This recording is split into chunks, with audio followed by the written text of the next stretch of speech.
Ukitaka kudeti na mwanamke akakwambia sitaki ama siko tayari, basi inakupaswa umsikilize.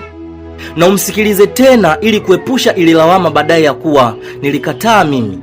Mwanzoni nilimwambia siko tayari akanifosi. Mwanamke bana ana tabia moja. Ukimwambia kitu akakubali, basi jua amekubali kutoka moyoni. Na ukimwambia kitu akakikataa, basi jua amekataa kutoka moyoni. Hawa watu huwa hawapendi uongo, huwa wanapenda kuwa wa kweli. Lakini huyo mwanamke unaweza kumwambia kitu akakataa, ukaendelea kumfosi na kumfosi, ukashangaa mbeleni amekubali. Basi jua sio kuwa kwa dhamira yake. Hawa watu wameumbiwa huruma. Huruma yake ndio imemfanya aje kwako. Kwa hiyo kama unaishi na mwanamke ambaye mwanzoni alianza na kukukataa, hakikisha unatimiza zile ahadi zako.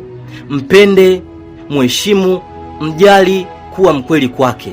Ukivifanya hivi akakupenda na akaingia kwenye mfumo wako, hakuachi huyo. Mimi nakwambia sasa.